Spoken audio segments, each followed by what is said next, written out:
کہ وفاقی حکومت کا 300 ارب روپے کی گندم امپورٹ کرنے کا فیصلہ بدنیتی پر مبنی تھا جو ناقابل اعتماد ڈیٹا کی بنیاد پر کیا گیا۔ آڈیٹر جنرل آف پاکستان کی رپورٹ میں تصدیق رپورٹ میں کہا گیا ہے کہ مالی سال 2023 سے 24 میں گندم امپورٹ کرنے کا فیصلہ وفاقی اور صوبائی حکومتوں کے ان دانستہ تاخیری اقدامات کا نتیجہ ہے جس سے نجی شعبے کو فائدہ جبکہ گندم کے کاشتکاروں اور قومی خزانے کو نقصان پہنچا۔ ایڈیٹر انویسٹیگیشن دی نیوز انصار عباسی کی رپورٹ کے مطابق جس سال یہ گندم امپورٹ کی گئی اس سال ملکی تاریخ میں گندم کی سب سے زیادہ پیداوار ہوئی تھی۔ وافر سٹاک ہونے کے باوجود قومی طلب کے اندازے کو جان بوجھ کر بڑھا چڑھا کر پیش کیا گیا۔ حکومت نے منظوری 24 لاکھ میٹرک ٹن امپورٹ کی دی، امپورٹ 35 لاکھ میٹرک ٹن سے زائد کر لی۔ پنجاب اور سندھ نے گندم کم جاری کر کے مصنوعی قلت اور قیمتوں میں اضافے کے اسباب پیدا کیے۔ آڈیٹر جنرل کی یہ رپورٹ بدنام زمانہ گندم اسکینڈل کی سنگینی کی سرکاری طور پر تصدیق ہے۔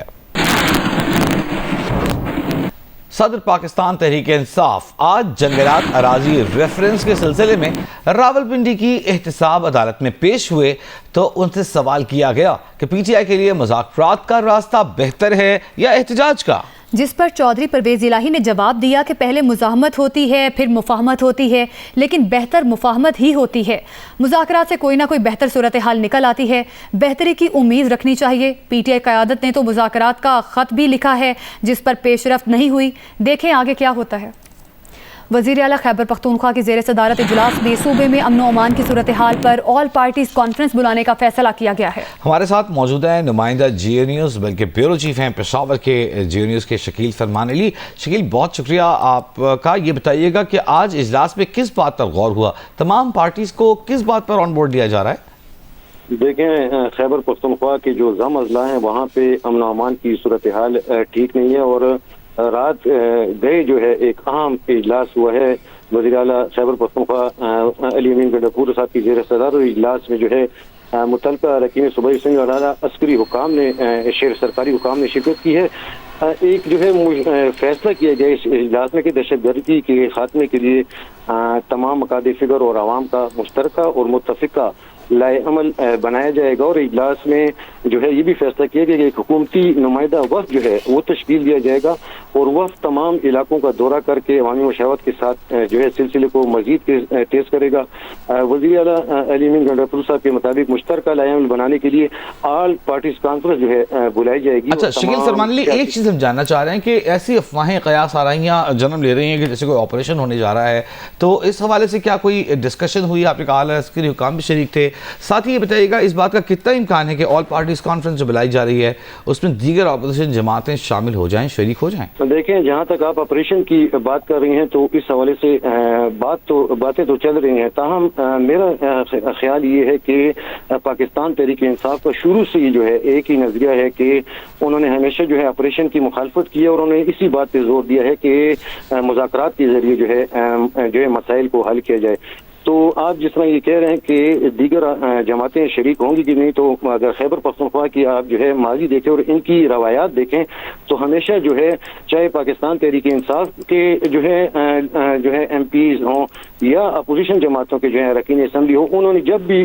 صوبے میں جو ہے مشکل وقت پڑا ہے تو وہ جو ہے انہوں نے اپنے جو ہے سیاسی مفادات ایک سائڈ پہ رکھے ہیں اور وہ آئے ہیں اور ایک جگہ بیٹھے ہیں اور دیکھیں کہ وزیر اعلیٰ علی امین گنڈاپور صاحب نے بھی جو ہے اپنا جو مختصر خطاب کیا اس اجلاس سے انہوں نے یہی کہا ہے کہ وقت کا تقاضا ہے کہ سیاست سے برتر ہو کر تمام سیاسی جماعتیں ایک ہی پلیٹ فارم سے امن و امان کے لیے مشترکہ لائے عمل اپنائیں اور عوامی نمائندے یک زبان ہو کر دہشت گردی کے خاتمے کے لیے حکمت عملی کا اطلاع بنائیں۔ بہت شکریہ آپ کا شکیل فرمان علی، آپ ہمیں تفصیلات سے آگاہ کر رہے تھے۔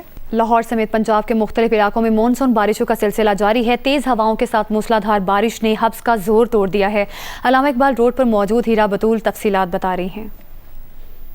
جی بالکل، لاہور کا موسم بہت زیادہ خوشگوار ہو چکا ہے، کالے بادل چھا گئے ہیں، ہوائیں 10 کلومیٹر فی گھنٹہ کی رفتار سے چل رہی ہیں۔ D G P D M A کے مطابق مونسون بارشوں کا سلسلہ 10 جولائی تک اس کی پیشن گوئی کی گئی تھی، لیکن اب D G P D M A کے مطابق یہ جو مونسون بارشوں کا سلسلہ ہے وہ 13 جولائی تک چلے گا۔ محکمہ موسمیات کے مطابق پنجاب کے بیشتر علاقوں میں آئندہ 24 گھنٹوں میں بارشوں کا سلسلہ جاری رہے گا۔ جی بہت شکریہ ہیرا آپ کا۔ آزاد کشمیر کے بالائی اضلاع میں بارش کا سلسلہ جاری ہے. ضلع مظفر آباد اور جہلم ویلی میں رات بھر بارش، جبکہ ہٹیا بالا میں کلاؤڈ برسٹ کے بعد سیلابی ریلا امڈ آیا. موسم کی مجموعی صورتحال بتا رہے ہیں عارف عرفی. عارف،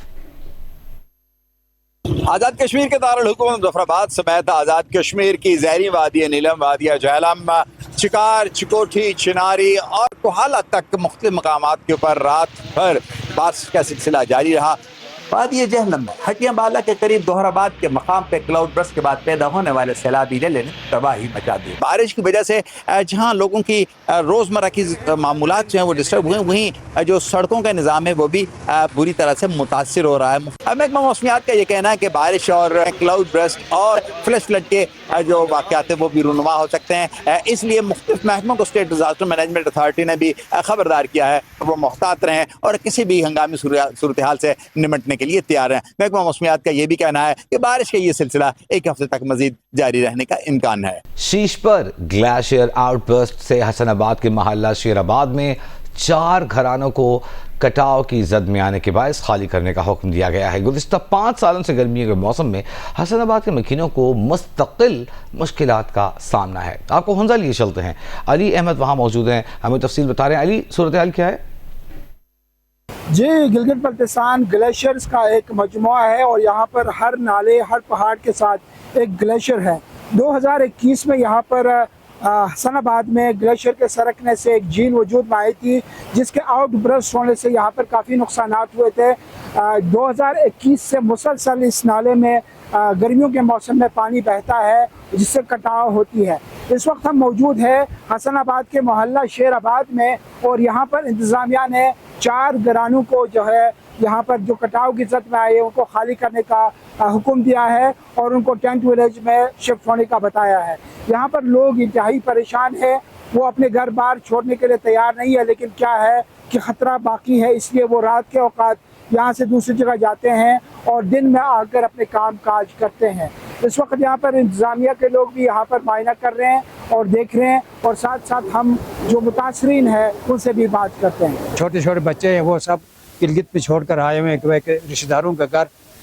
یہاں اگر فلڈ آ جائے تو پھر ہم کدھر لے جائیں ان کو رات کو. کچھ ہمارے پروٹیکٹیو والز تھے وہ ڈیمیج ہوئے ہیں. اس کے علاوہ جو ہے 2 جگہوں پہ جو ہے کچھ گھروں کو تھوڑا سا خطرہ زیادہ تھا، تو ایک جگہ میں ہم نے 3 گھر اور ایک جگہ میں 4 گھر جو ہے ہم نے ان کو بھی جو ہے اس ایز اے پریکاشنری میئر کے طور پہ ہم نے ان کو وہاں سے ایویکویٹ کیا تھا. دریائے سندھ میں پانی کی قلت ختم ہونے کے ساتھ سطح میں اضافہ ہونے لگا ہے. آئندہ چند روز میں گڈو اور سکھر بیراج پر نچلے درجے کا سیلاب متوقع ہے. مزید بتا رہے ہیں سکھر سے جیو نیوز کے نمائندہ یاسر فاروقی. جی بالکل، بالائی علاقوں میں مونسون برسات کے مثبت اثرات نظر آنا شروع ہو چکے ہیں. دریائے سندھ میں گڈو اور سکھر بیراج کے مقام پر جو پانی کی قلت تھی وہ اب ختم ہو چکی ہے اور اب دونوں بیراجز پہ پانی کی سطح میں تیزی کے ساتھ اضافہ ہو رہا ہے اور آئندہ چند روز میں دونوں بیراجز پر نچلے درجے کا سیلاب متوقع ہے. In charge control room Sukkur Abdulaziz Soomro سے جانتے ہیں کہ دونوں بیراجز پر کب تک نچلے درجے کا سیلاب متوقع ہے. آنے والے دنوں میں ایکسپیکٹڈ یہ ہے کہ 3 سے 4 دن کے بعد گڈو بیراج پر بھی جو نچلے درجے کا سیلاب والی صورتحال ہوگی اور اس کے اگلے 24 گھنٹے بعد سکھر بیراج پہ ہوگی. جی بالکل، گڈو بیراج پہ 12 جولائی تک جبکہ سکھر بیراج پہ 14 سے 15 جولائی تک نچلے درجے کا سیلاب متوقع ہے اور اگر مزید بارشیں ہوتی ہیں تو پانی کی جو آمد ہے وہ نچلے سے درمیانے درجے تک بھی جا سکتی ہے، لیکن اس وقت تک کوئی بھی خطرناک صورتحال نہیں ہے. جی، پشاور ہائی کورٹ نے سانحہ دریائے سوات سے متعلق درخواست پر تحریری حکم جاری کرتے ہوئے 14 روز کے اندر رپورٹ طلب کر لی ہے. دانیال عزیز نمائندہ جیو نیوز ہمارے ساتھ موجود ہیں. مزید 14 روز دیے گئے ہیں، کون رپورٹ بنائے گا دانیال؟ دیکھیں جی، اس کیس پر سماعت chief justice S M Atiq نے کی تھی اور اس سماعت کا تحریری حکم نامہ آج پشاور ہائی کورٹ نے جاری کیا، جس میں عدالت نے حکم دیا کہ 14 روز کے اندر ایک جامع رپورٹ جو ہے وہ عدالت کو پیش کی جائے. حکم نامہ میں کہا گیا ہے کہ پروونشل انسپیکشن ٹیم کے چیئرمین جو اس کیس کی تحقیقات کر رہے ہیں وہ عدالت میں پیش ہوئے اور انہوں نے عدالت کو بتایا کہ اس پر آلریڈی جو ہے وہ تحقیقات ہم کر رہے ہیں اور تحقیقات میں کئی اداروں کی یا افسران کی غفلت جو ہے وہ بھی سامنے آئی ہے، لیکن حتمی رپورٹ جو ہے ابھی ہم نے تیار نہیں کیا اور وہ ہم جلد عدالت میں پیش کریں گے، جس پر عدالت نے حکم دیا کہ 14 روز کے اندر رپورٹ جو ہے وہ آپ جمع کریں۔ اس طرح عدالت نے حکم نامہ میں یہ بھی سوال اٹھایا کہ 2 ہیلی کاپٹرز کی موجودگی کے باوجود ان کا استعمال کیوں نہیں کیا گیا، اور اس طرح اداروں سے یہ رپورٹ بھی طلب کی گئی تھی کہ اس دن موسم کیسا تھا، کیا موسم ہیلی کاپٹر اڑانے کا تھا یا نہیں۔ اس حوالے سے بھی عدالت نے رپورٹ جو ہے متعلقہ اداروں سے طلب کی ہے۔ ایڈیشنل اٹارنی جنرل اور سول ایویشن اتھارٹی کی جانب سے جو ہے وہ بھی ان کو بھی کہا گیا ہے کہ آپ بھی اپنے اپنے رپورٹ جو ہے جمع کریں۔ اس طرح جو تحریر و حکم نامہ ہے اس میں عدالت نے یہ بھی کہا ہے کہ جو مختلف سیاحتی مقامات ہے تو وہاں پر عوام کی حفاظت کے لیے یا سیاحوں کی حفاظت کے لیے کون سے اقدامات جو ہے وہ اٹھائے جا رہے ہیں، اس پر بھی تفصیلی رپورٹ جمع کرنے کا۔ بہت شکریہ دانیال عزیز آپ کا۔ کوئی دن نہیں گزرتا جب بھارت پاکستان کے حوالے سے جنگ بندی سے متعلق امریکہ کے کردار کا انکار کرتا ہے، لیکن پاک بھارت جنگ بندی میں واشنگٹن کا کردار نہ ہونے سے متعلق مودی سرکار کے دعوے امریکہ نے جھوٹے قرار دے دیے ہیں۔ ترجمان امریکی محکمہ خارجہ ٹیمی بروس نے کہا کہ حقیقت جاننے کے لیے جدید دور میں کسی کی رائے پر انحصار نہیں کرنا پڑتا۔ نائب صدر جے ڈی وینس بھی پاک بھارت مذاکرات میں شریک تھے۔ ترجمان امریکی محکمہ خارجہ نے بانی پی ٹی آئی سے متعلق سوال کا جواب دینے سے گریز کیا۔ One of the good news aspects of our modern world is people can see what's really occurring. You're not reliant on a comment to know what has really happened. The world is playing out in front of us in real time, on big screens and small screens. Everyone will have an opinion. That's an opinion. Some opinions are wrong. Donald Trump is here to help make that easier and to help use this to make things clear. Secretary Marco Rubio is in the same position. The Vice President of the United States also involved in the negotiations with Pakistan and India.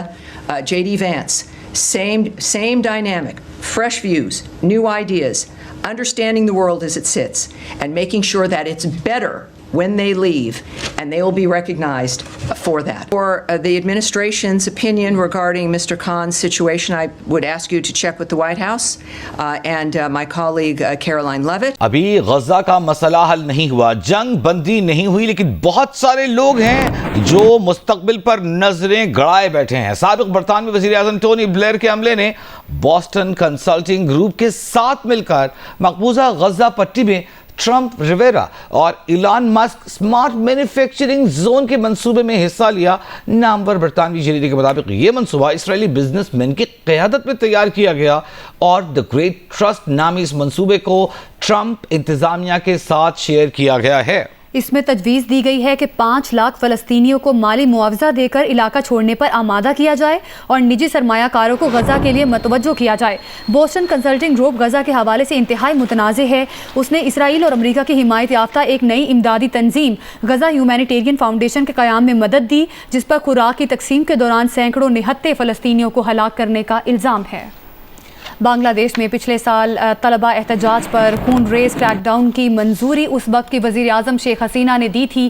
یہ بات برطانوی نشریاتی ادارے کے investigative unit BBC کی تصدیق شدہ audio call میں سنی جا سکتی ہے۔ یہ آڈیو کال مارچ میں لیک ہوئی تھی۔ اس میں شیخ حسینہ نے سیکیورٹی فورسز کو طلبہ کے خلاف مہلک ہتھیار استعمال کرنے کی اجازت دی اور کہا کہ وہ جہاں بھی نظر آئیں انہیں گولی مار دی جائے۔ شیخ حسینہ واجد کے خلاف بنگلہ دیش میں انسانیت کے خلاف جرائم کی خصوصی عدالت میں مقدمہ چل رہا ہے اور استغاثہ اس آڈیو ریکارڈنگ کو اہم ثبوت کے طور پر پیش کرنے کا ارادہ رکھتی ہے۔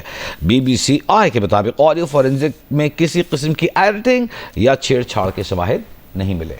آگے بڑھنے کو بتائیں کہ پشاور میں ANP کی پہچان بلور خاندان سے تعلق رکھنے والی سمر بلور نے نون لیگ میں شمولیت کا فیصلہ کر لیا ہے۔ ابو بکر صدیق نمائندہ جیو نیوز ہمارے ساتھ موجود ہیں۔ ابو بکر، بالکل جی، عوامی نیشنل پارٹی کے سینئر رہنما ہے سمر ہارون بلور، جنہوں نے مسلم لیگ نون میں شمولیت کا فیصلہ کیا ہے، اور اس حوالے سے ہماری سمر ہارون بلور سے بات کی ہے تو انہوں نے اس بات کی تصدیق کی ہے اور انہوں نے کہا ہے کہ میں جو ہے مسلم لیگ نون کا حصہ جو ہے بننا چاہتی ہوں اور باضابطہ طور پر اس کا فیصلہ بھی کیا ہے۔ اور سمر ہارون بلور نے یہ بھی کہا کہ آج وزیر اعظم شہباز شریف سے ملاقات کروں گی اور ملاقات کے بعد جو ہے باضابطہ طور پر ایک پریس کانفرنس کروں گی اور اس پریس کانفرنس کے ذریعے جو ہے شمولیت کا اعلان جو ہے وہ کروں گی۔ ابو بکر یہ بتائیے گا کیا مخصوص نشستوں پر امیدوار بھی ہو سکتی ہیں خیبر پختونخوا میں؟ جی کہ کمٹمنٹ ہو سکتا ہے کہ ان کی مسلم لیگ نون کے ساتھ ایسی کوئی کمٹمنٹ ہو چکی ہو، تاہم اس حوالے سے جو ہے کوئی تفصیلات۔ ٹھیک ہے، بہت شکریہ ابو بکر صدیق ہمارے ساتھ موجود